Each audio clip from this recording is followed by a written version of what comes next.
Dios les bendiga a todos los que semanalmente nos siguen a través de las redes sociales. Que el Espíritu Santo en el lugar donde usted se encuentre, sea mañana, tarde, noche, según el Espíritu llegue a su país, a su región o en el momento que usted quiera escucharlo, esté trayendo sabiduría, poder de lo alto para que pueda alcanzar todas aquellas cosas que Dios ha prometido a los que le aman. En esta oportunidad yo quiero compartir con ustedes algunos textos de la palabra que nos van a llevar a comprender un poquitito más acerca del corazón de Dios, de lo que Él tiene para nosotros y cómo podemos alcanzarlo. Para ello vamos a empezar primeramente leyendo en el libro de Primera de Corintios capítulo 11 desde el verso 27 en adelante. Comúnmente cuando se habla acerca de esta palabra, se comienza a leer desde el versículo 23, se lleva por título institución de la cena del Señor, pero yo quiero en esta oportunidad llegar un poquito más profundo para que usted pueda entender alguna de aquellas cosas que Dios ha permitido que le acontezcan en este tiempo. En el versículo 27, la palabra de Dios dice lo siguiente: de manera que cualquiera que comiere este pan o bebiere esta copa del Señor indignamente, será culpado del cuerpo y de la sangre del Señor. Lógicamente no está hablando de un pan simple y sencillo, está hablando nada más y nada menos que del pan que descendió del cielo, el cual es cabeza del cuerpo que es la iglesia. Ahora, usted y yo, al recibir a Jesucristo, somos nueva criatura, de manera que las cosas viejas pasaron y todas son hechas nuevas. Eso significa que continuamente Dios está renovándonos por medio de nuestro espíritu para sacarnos de este siglo e instalarlos en el siglo venidero. Dice la palabra de Dios que cualquiera que comiere de este pan, allá por el capítulo 6 del libro de San Juan, Jesús invita a comerlo. Y los fariseos, los religiosos, en cierta manera dicen: ¿acaso nosotros somos caníbales que te invitas a que comamos de tu carne? El que no come de mi carne y bebe de mi sangre no tiene parte conmigo en el reino de los cielos. Esa es palabra de Dios. Ahora, comer indignamente este pan o beber esa sangre indignamente, dice que nos hace culpables del cuerpo del Señor. Ahora, en el versículo 28 dice lo siguiente: por tanto, pruébese cada uno a sí mismo y coma así del pan. Esto quiere decir que nosotros primeramente tenemos que autoevaluarnos, reconocernos, hacer un análisis de nosotros mismos para no caer en el pecado de tener mayor estima de la que debamos tener, pero tampoco caer en el pecado de tener menos estima de la que nosotros merezcamos en el Señor. Ahora dice que si nosotros comemos ese pan y bebemos esa sangre, podemos ser parte juntamente con él. Ahora, el versículo 29 dice: porque el que come y bebe indignamente, sin discernir el cuerpo del Señor, juicio come y bebe para sí. Acá nos vamos a detener un poquito. ¿Qué es lo que el Señor está diciéndonos a través de esta palabra que está colocando el apóstol Pablo? Él dice que usted y yo somos parte de la iglesia. Recuerdo que estando en Curitiba, Brasil, compartiendo algunas reuniones, impartiendo lo que Dios me ha dado, empecé a hablar acerca del cuerpo de Jesucristo. Recuerdo que mientras ministraba, vi en visión una gran corona en el centro del auditorio. Esa corona empezó a girar y una voz decían: vengan a mí, vengan a mí, vengan a mí. Recuerdo que de pronto debajo, a la altura de donde estábamos nosotros, a la altura de los hombres, habían masas exquisitas, tortas, facturas, todo lo que usted pueda imaginarse como manjares. También había pedazos de pan deformes que no tenían una apariencia bonita, exquisita, simplemente pedazos de pan. Recuerdo que mientras esta corona giraba delante de mis ojos y la voz continuaba diciendo, vengan a mí, empezaron a levantarse las masas exquisitas, las tortas, las facturas y todo eso bello a los ojos y apetitoso a nuestra carne, a levantarse e ir a la corona, y allí rebotaban y caían, pero los pedazos uniformes, los pedazos que habían sido como cortados simplemente, que no tenían ninguna apariencia preciosa, empezaron a encajar como si fuese allí un rompecabezas. De pronto se formó el cuerpo. Allí entendí lo que es verdaderamente ser parte del pan, ser parte del cuerpo de Jesucristo. Cada uno en su función, en su llamado, cada uno en aquello para lo cual Dios lo ha preparado desde antes de la fundación del mundo, encajando a la perfección en la iglesia de Jesucristo. Ahora, cuando nosotros tenemos este concepto, no superior ni inferior a lo que verdaderamente somos, es cuando Dios empieza a glorificarse en medio de nosotros. Ahora, es interesante lo que dice el versículo 30.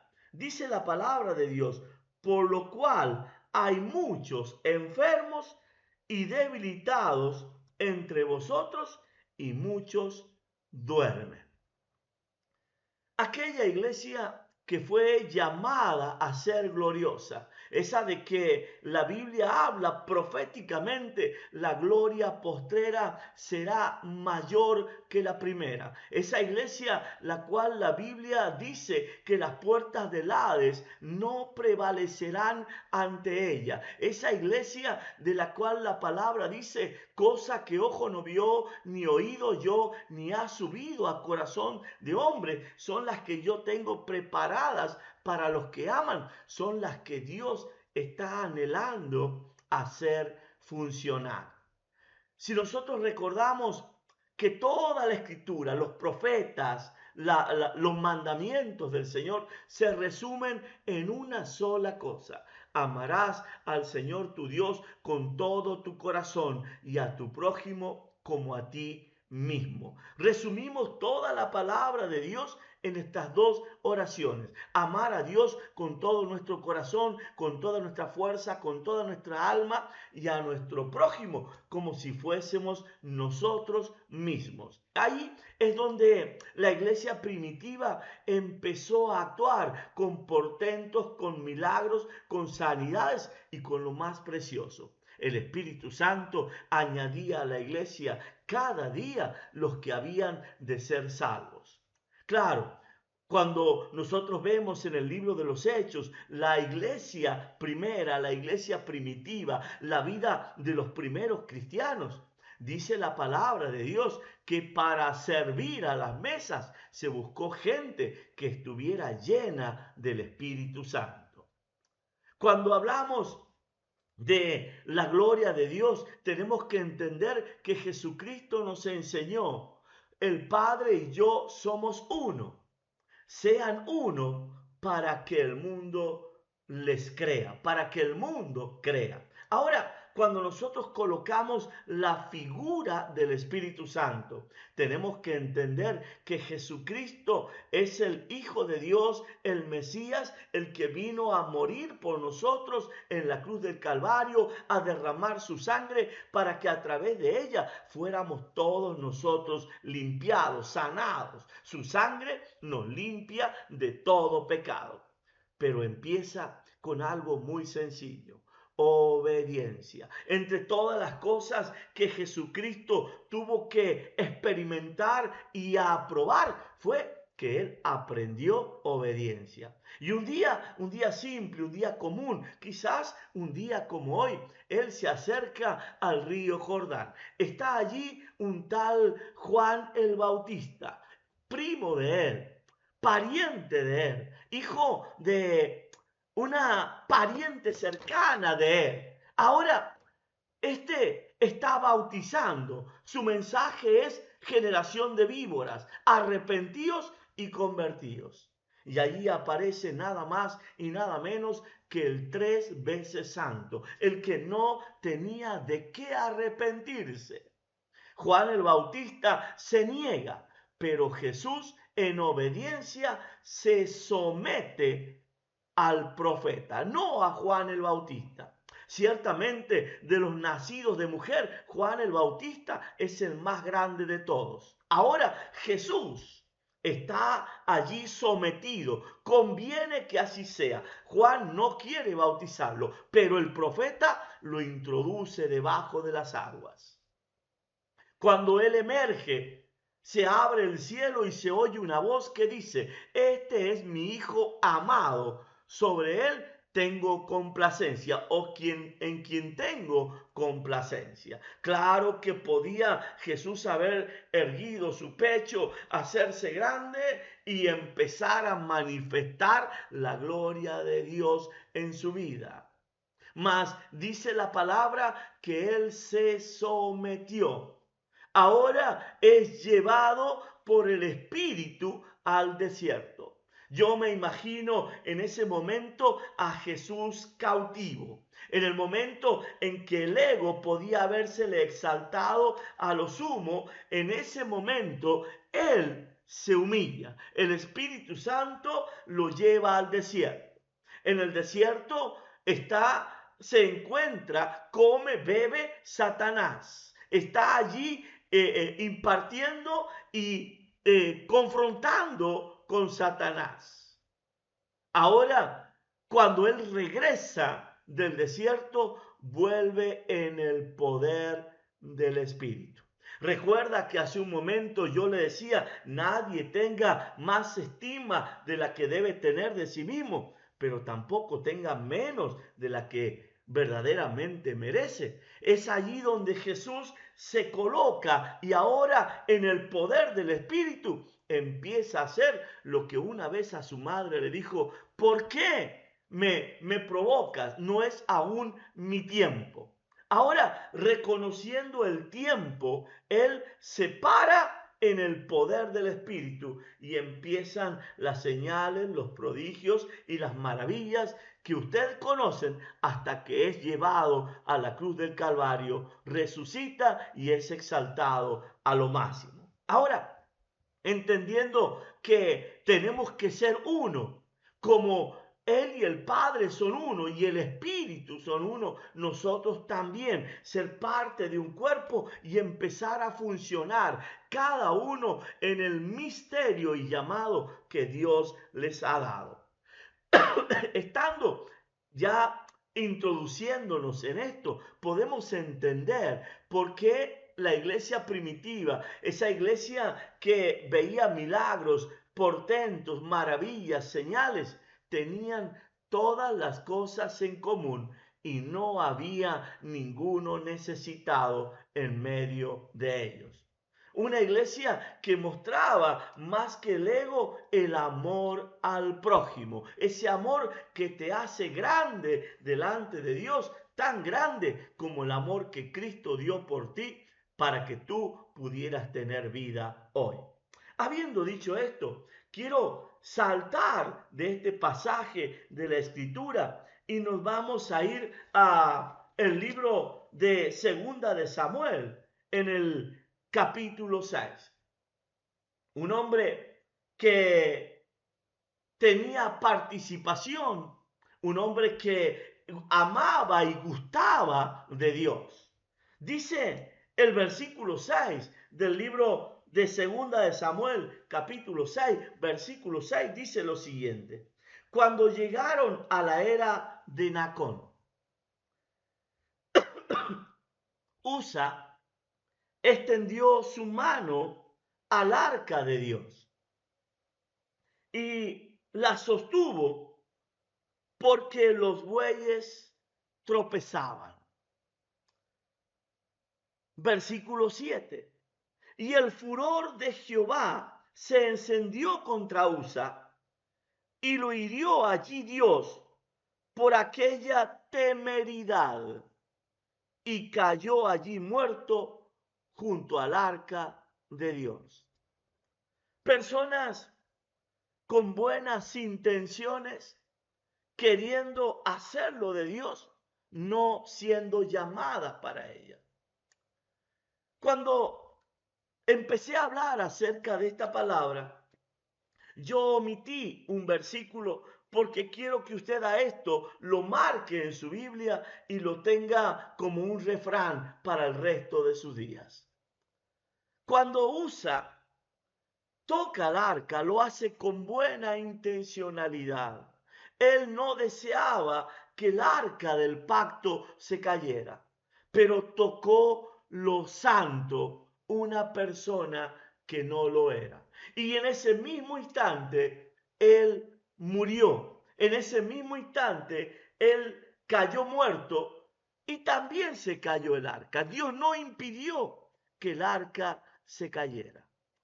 La Biblia nos cuenta de unos jóvenes que hablaban en nombre del Dios de Pablo, en nombre del Dios de Pedro. Estos hijos de un tal Esceva intentaban reprender a Satanás. Y dice que el espíritu inmundo saltó sobre ellos, les rasguñó y tuvieron que huir desnudos. ¿Cuánta gente con buena intencionalidad son heridos diariamente por Satanás porque no cuentan con el apoyo y la bendición de Dios? Puedo imaginarme el día allá en el capítulo 9 y 10 de San Lucas, cuando Jesús envía 72 para que echen fuera demonios, para que sanen los enfermos. Me pregunto, ¿cuál habrá sido la experiencia de aquellos 72? Que en el capítulo 11, 12, 13 y siguientes de Lucas, Jesús sigue teniendo 12 apóstoles. ¿Cuál fue el fracaso y qué fue lo que llevó a que estos no continuaran saliendo? Habiendo dicho esto, quiero compartirte una experiencia que tuve hace varios años atrás en la localidad de Ucacha, Córdoba. Recuerdo que estaba ministrando en una congregación señales, prodigios, maravillas, y de pronto un joven que se impactó con lo que Dios estaba haciendo me pidió si esa noche él podía quedarse conmigo en la habitación que íbamos a orar. Había una cama que estaba vacía cerca a la cama en la que yo descansaba. Y de pronto este joven vino, se acostó en ella. Recuerdo que esa noche él no durmió, ni yo tampoco. No porque estuviéramos orando fervientemente, simplemente porque él toda la noche se quejó.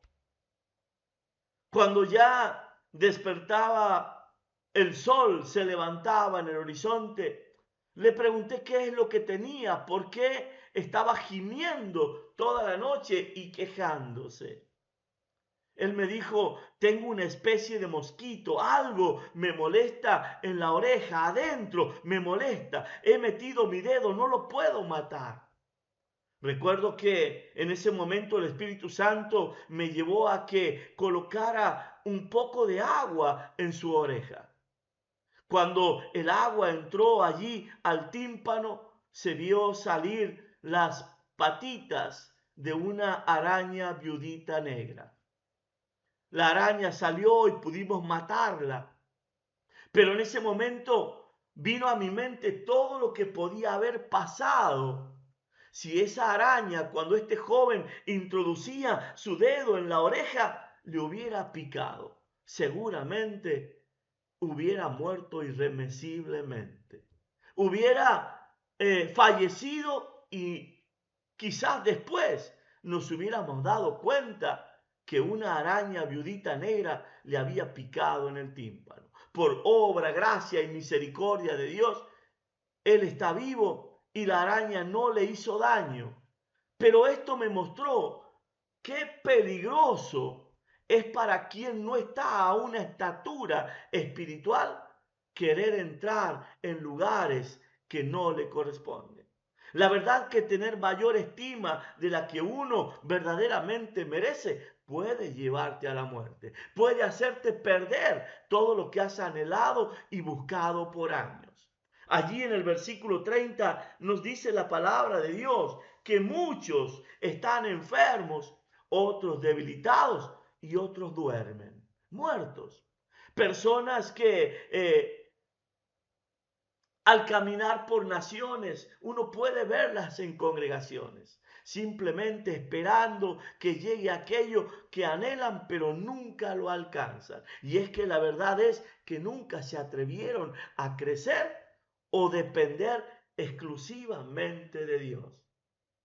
Cuando nosotros vemos que Jesucristo aprendió obediencia, podemos entender por qué una de las premisas más grandes que él tenía era repartir de las ofrendas a los pobres y a los menesterosos. Claro que había un Judas que tomaba y robaba de esas ofrendas. Así también él murió entregando al Señor por 30 monedas de plata. La verdad que lo espiritual y lo santo es para personas que determinan su corazón, su mente y su espíritu a consagrarse para lo que Dios quiere. Ahí vemos en el libro de Primera de Samuel, en el capítulo 13, en el versículo 12 en adelante, la historia de un rey que era excelso y escogido por Dios. Y dice el versículo 12, me dije, me hablé a mí mismo, ahora descenderán los filisteos contra mí en Gilgal, y yo no he implorado el favor de Jehová. La acción era buena, la intención era buena. Me esforcé, pues, y ofrecí holocausto, y ofrecí holocausto. El rey Saúl metiéndose en lo que no le correspondía, haciendo lo que no debía, en vez de esperar al ungido de Dios, al profeta Samuel, viendo que éste se demoraba, lo hizo él. Me recuerda esta historia cuando el profeta Elías va allá a Sarepta de Sidón, una mujer que no conoce a Dios en el sentido de adoración y de búsqueda personal de él. Ella misma declara, vive Jehová tu Dios. Sabía cómo se llamaba, conocía al Dios de Elías, pero no tenía intimidad con él. Vi que tú no venías, yo recogía ahora 2 leños para preparar el harina y el aceite que tengo en mi casa, comerlo y dejarnos morir. Ella sabía que si ella hacía lo que le correspondía a Elías, ella y su casa morirían. ¿Cuántos cristianos incautos, faltos de conocimiento? Recuerde que la Biblia dice, mi pueblo, no el extranjero, el mío, perece por falta de conocimiento y conocimiento de Dios. Ahora, dice el versículo 13, entonces Samuel dijo a Saúl, locamente has hecho, locamente has hecho. No guardaste el mandamiento de Jehová tu Dios, que te había ordenado, pues ahora Jehová hubiera confirmado tu trono sobre el reino de Israel para siempre. Saúl, perdiste la gran oportunidad de tu vida. Esa oportunidad que luego tomaría un joven llamado David. Tan grande se hizo su reino que a Jesús, el Hijo de Dios, se lo llama hijo de David. La verdad es que las pequeñas moscas son las que echan a perder el perfume del perfumista. Aquellas acciones como, por ejemplo, el diezmo no es para este tiempo. El diezmo es para el Antiguo Testamento. Y personas que en vez de llevar su diezmo al alfolí, porque esa es la orden de Dios.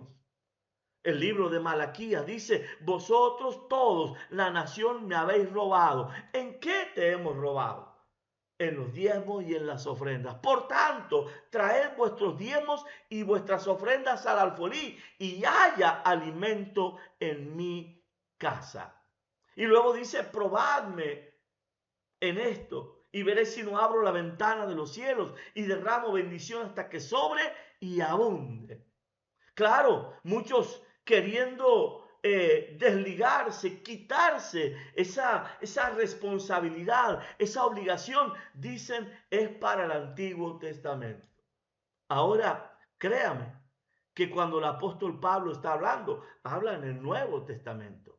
Miremos lo que nos enseña la palabra de Dios en el libro de los Hechos, capítulo 5. Pero cierto hombre, vamos a leer desde el versículo 1 en adelante. Pero cierto hombre llamado Ananías, con Zafira, su mujer, vendió una heredad. Yo recién les mencionaba que desde el capítulo 2 al capítulo 4 del libro de los Hechos, la vida de los primeros cristianos era tan sencilla, tan simple y tan hermosa que los que estaban llenos del Espíritu Santo eran los que servían a las mesas, que todos tenían todas las cosas en común y no había ninguno necesitado en medio de ellos. Y el Espíritu Santo, el Espíritu de Dios, añadía a la iglesia los que habían de ser salvos cada día. 5,000, 3,000, 8,000 se convertían diariamente al Señor. Ahora, en medio de esa manifestación gloriosa del Espíritu Santo, aparece un Ananías y un Zafira. Y dice, vendió la heredad. Iban a hacer lo mismo que lo hacían aquellos cristianos, poniendo sus propiedades a los pies de los apóstoles. Y dice, y sustrajo del precio. Sabiéndolo también su mujer, y trayendo solo una parte, la puso a los pies de los apóstoles. Versículo 3. Y dijo Pedro, Ananías, ¿por qué llenó Satanás tu corazón para que mintieses al Espíritu Santo y sustrajeras del precio de la heredad? Versículo 4. Respondiéndole, reteniéndola, ¿no te quedaba a ti? Y vendida, ¿no estaba en tu poder? ¿Por qué pusiste esto en tu corazón? No has mentido a los hombres, sino a Dios. Algo tan sencillo y tan simple. Allí entiendo cuando la palabra de Dios nos dice, Dios no puede ser burlado. Dios no puede ser burlado. Es por eso que hay muchos que están enfermos, otros debilitados y otros duermen. ¿Enfermos de qué? Enfermos con una mala visión, sordos, mudos, con manos secas. No se olvide usted que el generoso da generosidades. Y si vuestro Padre eterno es generoso, ¿cuánto más sus hijos? Si hemos recibido de gracia, no hemos también de dar de gracia. Ahora, Ananías y Zafira dijeron, nos vamos a quedar con una parte de lo que vendimos la propiedad. Y Pedro le dice, no me mentiste a mí, no le mentiste a los apóstoles que están conmigo, le mentiste a Dios. Al oír Ananías estas palabras, cayó y expiró. Y vino gran temor sobre todos los que lo oyeron. ¿Usted se imagina entregar una ofrenda, traer un pacto, traer algo con lo que usted quiere agradar a Dios y Dios no recibirla y caer muerto? La verdad es que muchos confunden el día en que Jesús fue crucificado, la tierra tembló, el velo del templo se partió en dos, como dividiendo Antiguo Testamento de Nuevo Testamento, se abrió por la mitad. Y ahora se puede ver claramente lo que antes nos contaba el sacerdote que entraba a ese lugar. Que el velo se haya partido, que nos permita ver lo que hay del otro lado, no implica, no trae consigo que ahora el que es inmundo pueda entrar en él. La regla sigue siendo la misma. En aquel tiempo el sacerdote debía entrar por debajo del templo, del velo. Ataban una cuerda, una campanita a su tobillo, y cuando esta campanita dejaba de sonar, significaba que el sacerdote había caído muerto. Su pecado lo había matado. Los que estaban afuera tiraban de esa cuerda y eso significaba que ese iba a ser un mal año para la nación. Ahora, la historia no cambió. Entrar al lugar santísimo demanda santidad. El que está allí dice, sé santos porque yo soy santo. Es verdad, hemos sido santificados por medio de Jesucristo. Podemos entrar, pero permanecer en la gloria de Dios es para aquellos que se elevan un poquito más. Ahora dice la palabra, mire el versículo 6. Y levantándose los jóvenes, lo envolvieron y sacándolo, lo sepultaron. Pasado un lapso como de 3 horas, sucedió que entró su mujer, no sabiendo lo que había acontecido. Entonces Pedro le dijo, dime, ¿vendiste en tanto la heredad? Y ella dijo, sí, en tanto. Y Pedro le dijo, ¿por qué conveniste en tentar al Espíritu del Señor? He aquí, a la puerta, a los pies de los que han sepultado a tu marido, y te sacarán a ti.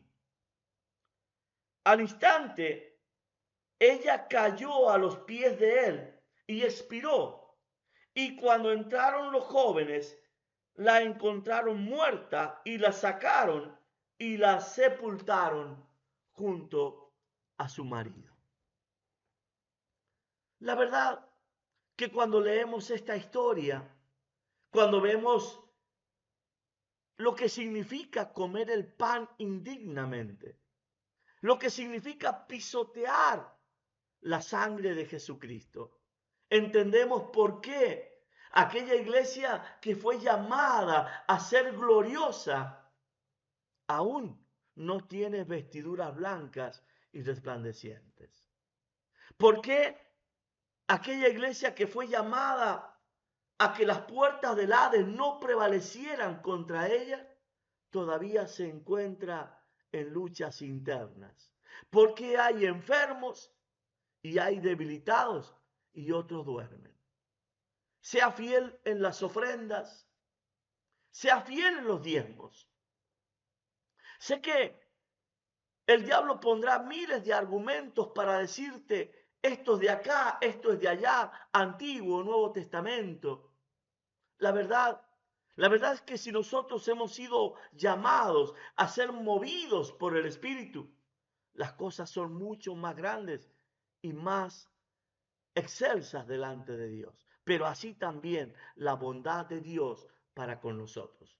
Aquellos a los quienes Jesús en una oportunidad les llamó siervos, ahora le dicen, no los llamaré más siervos, sino amigos, porque el amigo da la vida por el amigo. El amigo entra y sale, y sea que entra o que salga, siempre tendrá abundancias, tendrá pastos. Permítame preguntarle en esta oportunidad, ¿es usted amigo de Jesús? ¿Es usted amigo de Dios? ¿Es usted de los que diezman o de los que dicen los pastores son todos ladrones, sinvergüenzas? Se quedan con el diezmo, hacen esto, hacen aquello. Y tú al robarle eres igual o peor que ese siervo. ¿Eres tú de los que dicen, yo doy el diezmo, pero se lo doy a los que yo entiendo y creo? Y cometes el error que cometió Saúl, que debiendo hacer el acto, Samuel lo hizo él y pereció la casa y Saúl. Mi querido y hermano, amigo, Satanás pondrá cientos de miles de argumentos para que usted no crezca, para que usted se mantenga dormido y estancado. Es hora de despertar y se despierta con obediencia. Obediencia quiero y no sacrificio. Si nosotros aprendemos obediencia, entonces, habiendo sido obedientes hasta la muerte, seremos también exaltados como aquel que resucitó para sentarse a la diestra de Dios. No se olvide, Él dijo que nos sentaríamos juntamente con Él en los lugares celestiales en Cristo Jesús. Que Dios te bendiga a ti y a toda tu casa en este día.